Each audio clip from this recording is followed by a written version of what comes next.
24 ans. Je pense que vous avez tous entendu, j'en ai la chair de poule avec la voix qui tremble. Donc je pense qu'on a tous vécu ensemble ce drame, le drame d'une sœur qui perd son frère et qui jusqu'à aujourd'hui a décidé de ne pas lâcher l'affaire. Ce que beaucoup malheureusement font par dépit ou je sais pas. Et elle non, elle s'est dit je lâche pas l'affaire. Pourquoi je lâcherais l'affaire? Mon frère est mort, son frère, son sang, sa chair a été prise comme ça. Donc voilà, elle a fait ce combat, elle n'a rien lâché et elle va nous en dire un petit peu plus. Ma chère Assa, je te passe le micro, je te laisse t'exprimer. Merci beaucoup. Merci de l'applaudir s'il vous plaît un petit peu. Salam alaikum à vous toutes. Merci déjà de m'inviter, de pouvoir m'exprimer ici, raconter l'histoire de mon frère. C'est aussi important que dans cette lutte, que l'islam, que la religion fasse partie aussi de cette lutte et de venir ici et que le monde et que tout le monde puisse le voir que dans l'affaire Adama, dans la famille Adama était aussi musulman. Donc venir aussi dans des événements comme ça, c'est important. Vous faites partie de la lutte, donc pour moi c'est important de venir aujourd'hui. Donc l'histoire, elle commence le 19 juillet. Je ne vais pas tout vous raconter parce que l'histoire elle est très longue, tout est écrit dans le livre.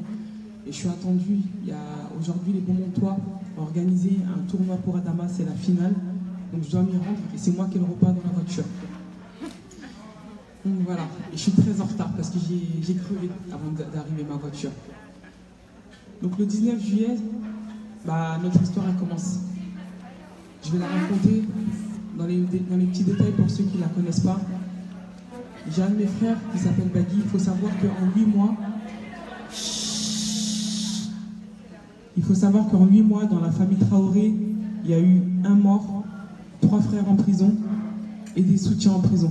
Aujourd'hui, on se bat pour tout ça. Donc ça commence ce jour, le 19 juillet, le jour de son anniversaire.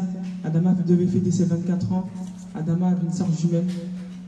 Malheureusement, cette année, c'est sa première commémoration qu'on va faire sur Beaumont. Tout commence le 19 juillet sur le centre-ville de Beaumont où j'ai mon frère Bagui qui subit un contrôle d'identité. Bagui qui est aujourd'hui en prison pour tentative d'assassinat sur ses forces de l'ordre suite à tout ça. Mon frère est un prisonnier politique. On reviendra sur Bagui. Bagui subit un contrôle d'identité. Adama passe en vélo avec son bob, son bermuda et sa chemise. Et quand il voit ces gendarmes, il décide de partir. Il décide de partir parce qu'en fait la journée commence à 10h du matin. À 10h du matin, on a la mairie de notre ville qui appelle et qui a ma mère au téléphone et qui va dire la Adama peut venir chercher sa pièce d'identité, elle est prête. Malheureusement, il n'aura pas le temps d'aller la chercher. Quand il voit ces gendarmes, il part. Parce que ces jeunes de quartier populaire, vos fils, nos frères, nos enfants, ils se font humilier quotidiennement par ces forces de l'ordre. Ils se font contrôler plus de 5 fois par jour. C'est de la violence, après c'est de la double violence qui se termine en garde à vue. Et pour nous, c'était souvent, on allait devant le tribunal. Ce jour-là, Adama, il a décidé qu'il allait partir. Il est parti, l'arrestation va se faire en 2 temps. Sur un premier temps, les gendarmes vont l'arrêter près de notre mairie, où ils vont le tabasser. Un inconnu va passer parce que ces gendarmes sont en tenue civile, ils n'ont pas de brassard. Il va défendre Adama, Adama va partir. Adama va aller se réfugier dans un appartement d'une personne qu'il connaît, et ces gendarmes vont le suivre dans cet appartement. Adama va porter le corps de 3 personnes sur lui. Adama va porter le corps de 3 militaires qui sont censés nous sauver en tant que citoyens dans le monde entier. Il va porter le corps de 3 personnes qui sont lourdement armées. Adama va leur dire, ce sont leurs mots, nous on n'y était pas. Adama va leur dire, je n'arrive pas à respirer. Ils vont continuer. Il va leur dire, je n'arrive pas à respirer. Ils vont continuer. Adama va subir le plaquage ventral. Ils vont l'étouffer. Ils vont arriver dans cette voiture, mais Adama ne peut pas marcher, ils vont le traîner jusqu'à dans cette voiture. Il va encore leur dire, je n'arrive pas à respirer. Et là, il va piquer de la tête, et il va uriner sur lui. Et ce jour-là, ces gendarmes, ils ont décidé, ils ont eu un droit de mort sur la vie de mon frère. Si un jour vous avez l'occasion de venir à Beaumont, sur le lieu de l'arrestation et l'hôpital, c'est à peine à 200 mètres. Ils auraient pu prendre Adama et l'emmener à l'hôpital, même le porter dans leurs bras. Mais ce jour-là, ils ont décidé qu'ils allaient l'emmener à la gendarmerie de Persan à plus de 5 minutes en voiture. Ils ont décidé que mon frère allait mourir ce jour-là. Quand ils arrivent dans cette gendarmerie, ils vont nous dire qu'ils ont apporté les premiers soins à Adama. Quand dans la suite de l'enquête, Notre avocat va découvrir qu'il va manquer les rapports du SAMU et les rapports du pompier. Il va les exiger. Les rapports du pompier vont arriver et les pompiers vont nous dire que quand ils arrivent dans cette gendarmerie, Adama n'est même pas en position de PLS. Il a le ventre face au sol, il a les menottes aux mains. Ils vont devoir insister à plusieurs fois en disant à ces gendarmes, enlevez-lui les menottes, il a 24 ans, c'est un jeune homme, on doit le sauver. C'est avec insistance qu'ils vont enlever les menottes. La mort de Adama est déclarée officiellement à 19h05.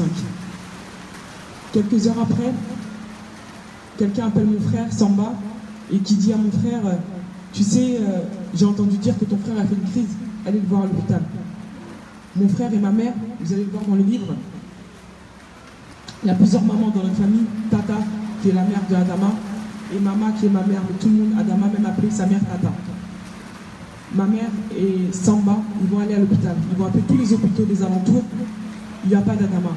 Ils vont appeler les pompiers. Quand ils vont appeler ces pompiers, les pompiers vont les basculer tout de suite vers la gendarmerie. Ma mère, elle appelle Tata, elle dit, elle venait du travail, elle dit, ne viens pas jusqu'à l'hôpital, arrête-toi à la gendarmerie. Quand il s'arrête à la gendarmerie, Tata va dire, j'ai entendu dire que mon fils avait fait un malaise. Je veux le voir. On va lui répondre, non madame, votre fils il va très bien, vous ne pouvez pas le voir parce qu'il fait tard. Elle va dire, est-ce que vous avez appelé un avocat? Et elle va nous dire, madame, si votre fils a besoin d'un avocat, nous appellerons un avocat. Et elle va dire une phrase que seule une maman, une sœur ou les parents qui connaissent ces violences policières, elle va dire, s'il arrive quelque chose à mon fils, je porterai plainte contre vous. Et elle repart à l'hôpital, ils continuent à chercher Adama. Ils reviennent, parce que c'est l'instinct d'une mère, elle revient. Et tout le monde revient. Beaumont, c'est une petite ville, on est moins de 10 000 habitants. La tension, elle est palpable. On voit plein d'allées et venues de voitures de pompiers, de voitures de gendarmes qui rentrent dans cette gendarmerie. La porte, elle s'ouvre, la porte, elle se referme. Mon frère, aux alentours de 23h, Yacouba, qui est lui aussi en prison, suite à tout ça. Je vais vous expliquer, on va revenir sur Yacouba. Il va mettre son pied sur la porte de cette gendarmerie, il va voir un gradé, et il va dire, on veut voir Adama. Le gradé va les faire entrer. Ils vont dire à Tata et Adama, si on vous dit quelque chose, est-ce que vous n'allez pas mal le prendre? Bien évidemment, ils vont dire non, parce que pas une seule seconde, on pense à la mort. Moi, ce jour-là, je n'étais pas là, j'étais en Croatie, j'étais en déplacement professionnel, j'étais parti un jour avant. Et ils vont rentrer dans cette gendarmerie, ils n'auront pas le courage de dire à ma mère que Adama il est mort, ils vont dire à mon frère va hurler, ils vont commencer à sonner sur mon frère, ils vont sortir mon frère, ils vont commencer à gazer, et ils vont gazer toutes les personnes qu'il y a dehors. Et tout de suite, ils vont dire que Adama, donc il est 23h quand je vous dis ça. Il faut savoir qu'Adama était mort depuis plusieurs heures. Ma mère se rend 2 fois à la gendarmerie, on la regarde droit dans les yeux et on lui dit que son fils il est encore vivant, alors qu'Adama est mort depuis bien longtemps. Et là, le combat il va commencer pour nous, il va commencer par la famille Traoré. Tout de suite, ils vont dire que mon frère il est mort parce qu'il a pris de la drogue, parce qu'il a pris de l'alcool. Tout de suite, on va dire c'est faux. On connaît mon frère ne prenait pas d'alcool, mon frère ne prenait pas de drogue. Mon frère qui est la victime va devenir le coupable. Les gendarmes vont devenir les victimes. Adama, on va faire passer Adama pour un délinquant. On va faire passer Adama pour un voyou. On va faire passer Adama pour un alcoolique. On va faire passer Adama pour un drogué. Et tout de suite, on va établir un rapport de force pour établir cette vérité-là. Le jour de la première autopsie, on nous appelle, parce qu'il faut savoir que le jour de la première autopsie, ils vont dire qu'Adama est mort de cause cardiaque et d'infection très grave. Je ne sais pas si vous l'entendez. Ils vont me convoquer à la préfecture de Pontoise avec ma famille, moi et mes frères, et ils vont nous dire que nous savons que vous êtes des musulmans et que dans la religion musulmane, nous enterrons le corps dans les 3 jours. Nous nous sommes permis de contacter Air France et Roissy. Dès demain, le corps d'Adama peut partir. Et toutes les personnes qui n'ont pas de passeport, un passeport leur sera remis sur place. On va les regarder droit dans les yeux, on va leur dire respectez-nous, Adama est aussi français, et peut-être qu'ils seront enterrés ici. Donc la machination, le mensonge va commencer tout de suite. Mais sauf que ce jour-là, c'est pas ma mère qui va, c'est pas mon père, ce sont pas vos parents, ce sont les enfants de France, de nous, qui savons parler, qui savons s'exprimer, qui connaissent nos droits, et on va leur dire non. Parce que malheureusement, les parents, vu de leur gentillesse et de leur éducation, s'ils auraient été là-bas, ils m'auraient pris comme une faveur, comme quelque chose de gentil. Ils auraient serré la main, ils auraient dit merci à ces personnes de la préfecture. Sauf que là, on va reprendre les termes de M. Sarkozy, ils avaient des enfants de France et nous avons mangé tous les mêmes frites.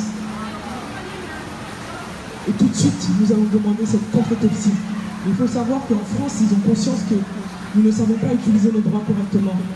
Et quand on ne sait pas utiliser ses droits correctement, on ne peut pas accéder à la justice. C'est impossible. Si on ne connaît pas ses droits, on ne peut pas accéder à la justice. Ils vont nous emmener le corps de Adama et on va refuser le corps d'Adama. On va avoir un geste violent, on va repousser ce corps. On va dire qu'on ne veut pas de Adama, on veut une deuxième autopsie.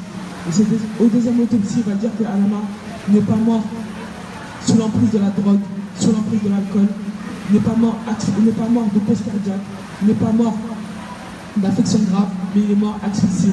Il est mort sous le poids des 3 gendarmes et de la violence qu'ils lui ont fait subir. On va demander à ce que le procureur Yves Janier soit dessaisi de l'affaire. Sur une grande première, il va être dessaisi de l'affaire. Il va être muté. On va demander à ce que l'affaire sorte de la juridiction pontoise. Et l'affaire va arriver sur Paris depuis le mois de janvier. Mais le combat pour la famille Traoré a commencé comme ça. Parce qu'il faut savoir qu'en 2 mois, on a fait sortir toutes ces vérités. Et faire virer un procureur, bah, ça se paye. C'est pas gratuit. Bah, nous vont nous faire payer. On a la mère de notre ville, je vais faire très rapide parce que tout est écrit dans le livre. Elle va tenter de porter plainte contre moi. Elle va demander 10 000 € à la ville de Beaumont parce que j'ai dit dans le gros journal qu'elle s'était mise du côté des forces de l'ordre. C'est une mère de notre ville qui a été méprisante. Elle a refusé le corps de Adama. On a mis encore un rapport de force. On a dit que le corps d'Adama restera à Beaumont une fois que son corps arrivera à Beaumont avant qu'il parte au Mali. Elle va refuser toutes les marches. On va aller à la préfecture, on va dire que les marches, on va les faire. Les marches, on va les faire. Donc on va décider avec les Beaumontois et tous les soutiens d'aller à la mairie. Et quand on va arriver à la mairie, on va être accueillis comme des personnes issues du grand banditisme, avec plus de 50 gendarmes lourdement armés. Ils vont filtrer nos sacs, ils vont nous bloquer l'entrée. Il faut savoir que nous sommes français, et même quand nous ne sommes pas français, nous avons le droit d'aller dans le conseil municipal. C'est un devoir en tant que citoyen français. Bah, ce jour-là, ils ne vont pas vouloir, nous n'allons pas rentrer, ils vont gazer. Nous allons partir, quand nous allons partir, 1 heure après, ils vont venir dans notre quartier. Il y aura une expédition politique, il y aura une centaine de gendarmes qui vont venir. On était en bas avec les jeunes. Je vais voir les gendarmes, je leur dis je comprends pas, vous venez faire quoi ici? Maintenant en France, quand on demande le droit, quand on demande un droit et un devoir, on se fait tabasser. Bah, là tout de suite on a entendu charger. Ils ont chargé, ils sont rentrés dans les jeunes, ils ont frappé, ils ont eu des flashballs qui sont sortis dans tous les sens, de la bombe lacrymogène. C'était comme si on était dans un état de guerre. Les habitants ont dû sortir de chez eux. Ils ont attrapé un de mes frères, ils l'ont tabassé. Ils ont pris des jeunes qui sont encore aujourd'hui en prison. Mais sauf que quand ça a été mis sur les réseaux sociaux, il faut justifier tout ça. Ben, ils se sont assis, ils ont réfléchi. 6 jours après, ils sont partis chercher mes frères. Ils sont partis chercher Bagui sur son lieu de travail. Ils sont partis chercher Youssouf pour outrage. Il faut savoir que maintenant, en France, on peut aller en prison pour outrage. Ça a commencé avec la famille Traoré. La famille Traoré, vous savez, quand vous allez à la sécurité sociale ou à la poste en disant qu'il ne faut pas manquer de respect, sinon vous pouvez avoir une amende, ben, on va en prison aujourd'hui pour outrage. Mes frères vont aller en prison. Ils vont vouloir les faire passer en comparution immédiate. Nos avocats vont dire non, ils ne passeront pas en comparution immédiate. Ils vont mettre mes frères en prison et nous allons aller au tribunal 3 semaines après. 3 semaines après, c'est une mascarade que nous allons vivre. Nous avons les policiers municipaux. Il y en a une qui a porté plainte pour mon frère pour coups et blessures et elle a eu 8 jours d'ITT. Finalement, c'est 1 jour d'ITT qu'elle a eu à cause de la bombe lacrymogène qu'elle s'est elle-même projetée. Nous avons un policier municipal qui va dire finalement c'est mon chien qui m'a mordu. Il y en a une qui va dire j'ai entendu qu'on m'a craché dessus et on m'a dit que c'était Bagui Traoré. Et là nos avocats vont dire est-ce que vous reconnaissez formellement les frères Traoré? Ils vont dire non. Ils vont dire mais comment pouvez-vous dire que c'est les frères Traoré? Ils vont dire ils nous ont montré la photo des frères Traoré avant qu'ils arrivent à ce conseil municipal. Voilà comment ça se passe. On va remettre les choses dans l'ordre. Il faut savoir que devant ce conseil municipal, il y a plus de 50 personnes, des gendarmes. Mes frères ont le temps de les frapper, de les outrager, de les laisser partir, de venir les chercher 6 jours après. Et il faut savoir qu'on est plus de 50 habitants et on vient chercher les frères d'Adama Traoré. Parce qu'aujourd'hui, il faut casser le combat Adama Traoré. Il faut casser la cellule familiale. Ils savent très bien pour vous, pour nous, l'importance de la famille, l'importance de nos frères et sœurs, l'importance de l'amour qu'on a chacun pour soi. Je pense que vous connaissez tout ça. Bah, pour nous atteindre, il faut atteindre la famille, il faut détruire la cellule familiale. Sauf qu'on a dit non. Mon petit frère Bagui demande à la gendarme, pourquoi vous faites ça? Le gendarme va dire, ta soeur a fait trop de bruit, qu'elle arrête de parler. mon frère il va dire, dites à ma famille, aux avocats, de continuer le combat. Aujourd'hui, mes frères sont devenus les frères des prisonniers politiques. J'ai dit à mes frères, vous êtes des grands hommes. Des grands hommes se sont battus pour la liberté et la justice dans plein de pays. Ils ont été en prison. Vous êtes des grands hommes. Votre nom s'ajoute à ces grands hommes. Vous êtes battus pour la vérité et la justice pour votre frère et vous êtes en prison. Battez-vous à l'intérieur, nous on se bat pour vous à l'extérieur. Youssouf, il va sortir avec 3 mois de sursis et une amende. Mais Bagui va rester. On ne comprend pas pourquoi Bagui reste. Bagui va rester parce que quelques mois, 3 semaines après, on va lui préparer une tentative d'assassinat sur les forces de l'ordre. C'est une tentative d'assassinat.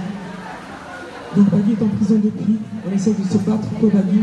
Il faut savoir que Bagui, c'est le témoin principal dans la mort de Adama. C'est le premier, c'est le dernier à l'avoir vu vivant. Et c'est celui qui l'a vu mort sur le sol de cette gendarmerie. C'est lui qui a beaucoup de preuves. C'est un témoin qu'il faut discréditer. C'est un témoin qu'il faut affaiblir. On l'a envoyé à Fleury-Mérogis. On l'a isolé. Quand il arrive à Fleury-Mérogis, on apprend que Bagui, en fait, tous les mandats qu'on lui a envoyés, ils avaient rejeté tous ces mandats. Bagui n'avait aucune visite. Bagui vivait comme une personne qui n'a pas de famille. Ça fait que 2 mois que Bagui reçoit une visite. Sur cet outrage et violence, nous avons fait appel à Versailles. Versailles n'a pas suivi Pontoise. Versailles a annulé l'interdiction de séjour de Beaumont de Bagui. Versailles a baissé la peine de prison à Bagui. Versailles a baissé la peine, les amendes. Il faut savoir qu'on avait 13 000 € à payer en outrage, qui est aujourd'hui descendu à 5 000 €, sans compter les frais d'avocat. Et j'ai mon petit frère Yacouba, parce que j'ai 3 frères en prison. Yacouba est en prison aujourd'hui, on est venu le chercher il n'y a pas longtemps. On lui a dit, le soir, ce fameux soir, le 19 soir, où Adama est retrouvé mort, quand il met son pied devant cette porte, parce qu'on cherche Adama, aujourd'hui, il est accusé d'être entré avec intrusion dans la gendarmerie et d'avoir frappé tous les gendarmes. J'ai envie de leur dire, si mon frère n'avait pas mis le pied sur cette gendarmerie, peut-être qu'on aurait retrouvé Adama dans un étang, ou peut-être que Adama, on ne l'aurait jamais retrouvé, ou ils auraient dit, Adama, il est majeur, il est sorti, on ne peut rien vous dire. Aujourd'hui, on apprend via le Parisien que Yacouba aurait pris un bus, aurait défoncé la porte du bus, serait rentré et aurait frappé tous les gendarmes. Ils sont venus le chercher le 19 juin, 1 mois, jour pour jour, après les 1 an. 2 jours après, on vient chercher un autre de mes petits frères pour outrage en disant qu'il a insulté la mère le 22 juillet. Voilà, tout ça, c'est en mois de juin. Les frères passent encore au tribunal au mois d'avril. Nos avocats sont en train de se battre aussi pour faire traiter ça. Et il faut savoir qu'une fois, on est venu chercher aussi tous mes frères. Un matin, vous savez, maintenant, je dors plus en silencieux, mon téléphone n'est plus en silencieux. Impossible. J'ai peur que mon téléphone, s'il sonne, j'ai peur de ne pas entendre. J'ai peur que, comme disent mes frères, ils sont... J'ai même plus peur parce que c'est devenu une habitude. Mais mon téléphone, il sonne toute la nuit. Ce jour-là, mon téléphone, il a sonné 6 fois à 4 h du matin pour me dire on a attrapé 4 de mes petits frères. Il faut savoir que quand on attrape 4 de mes petits frères, ils vont faire une mise en scène parce qu'il faut discréditer la famille Traoré. Il faut humilier la famille Traoré à Beaumont. Ils vont attendre que mon frère monte dans le bus. Ils vont attendre que mon frère, en fait, il y avait des gendarmes en civil dans le bus. Ils vont attendre que le bus fasse 1 km. Ils vont arrêter la voiture avec une dizaine de voitures. Ils vont rentrer armés dans le bus pour le faire descendre. Ce sont les habitants qui vont nous envoyer ces vidéos. Voilà ce que subit la famille Traoré depuis le début. Voilà l'acharnement que la famille Traoré subit. Mais on est encore là. On nous dit depuis le début, on se bat contre les institutions les plus puissantes du monde, qui est l'État et la justice. Ils ont fait de nous des soldats. Ils nous ont déclaré la guerre. Nous sommes des soldats. Ils ont créé des soldats en nous. Je dis à mes frères, je dis à tous mes soutiens, un soldat il tourne mais se relève toujours. Et il y a quelques jours, alhamdoulilah, Allah il a entendu tous nos doigts. Tous les jours on demande à Allah de dire qu'il nous facilite ce combat parce que c'est pas facile. C'est pas facile pour les frères parce qu'il faut leur demander de garder leur calme. C'est pas facile, je parle de leurs frères, il faut leur dire faut vous contenir, faut vous contenir, faut vous contenir. Ça, pour lesquels ça fait 1 an où on se bat, ça fait 1 an où on dit mon frère n'est pas mort de cause cardiaque ou d'infection. Paris a repris 2 experts indépendants. Ils l'ont écrit noir sur blanc. Adama n'est pas mort de cause cardiaque ou d'infection très grave. Il est bien mort asphyxié.